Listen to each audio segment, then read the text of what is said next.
Hi friends, welcome to my wild life agriculture YouTube channel. ఈ వీడియోలో ఇప్పుడు మనము మిరప విత్తనాలు కొనుగోలు విషయంలో తీసుకోవాల్సినటువంటి అతి ముఖ్యమైన జాగ్రత్త గురించి తెలుసుకుందాము. అదేమిటంటే సాధారణంగా మనము మిర్చి విత్తనాలు కొనుగోలుకు వెళ్ళినప్పుడు మార్కెట్ వ్యాపారస్తుల మాయాజాల మాటలతోటి మోసపోకుండా మన ఏరియాకు అనుకూలమైనది, గతంలో మనకు మంచి ఫలితాలు ఇచ్చినటువంటి విత్తనాన్ని, అదేవిధంగా మనకు సాధ్యమైనంత వరకు సమాచారం ఉన్న బెస్ట్ విత్తనాన్ని కొనుగోలు చేయండి. అంతేగాని షాప్కు వెళ్ళిన తర్వాత వారు చెప్పేటువంటి మోసపూరిత మాటలు నమ్మి మీకు తెలియనటువంటి విత్తనాన్ని కొని అనవసరంగా డబ్బులు మరియు సమయాన్ని వృధా చేసుకోకండి. ఎప్పుడైనా కానీ విత్తనాలు కొనుగోలు చేసినప్పుడు మన దగ్గర విత్తనాల రసీదు పంట చివరి వరకు ఉంచుకోవాలి.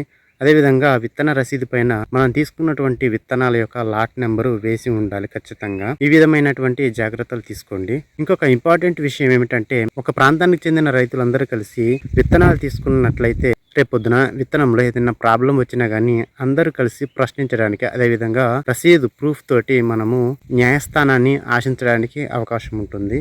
ఎందుకంటే ఒకసారి సీడ్ని తీసుకున్న తర్వాత దానికి పెట్టే పెట్టుబడి పెరుగుతూ పోతూ ఉంటుంది, కానీ అది ఏమాత్రం సంవత్సరానికి తగ్గకుండా పెరుగుతూనే ఉంటుంది. కాబట్టి విత్తన కొనుగోలు విషయంలో మీరు తప్పకుండా చాలా జాగ్రత్త వహించాలి. Thank you for watching this video. Thank you.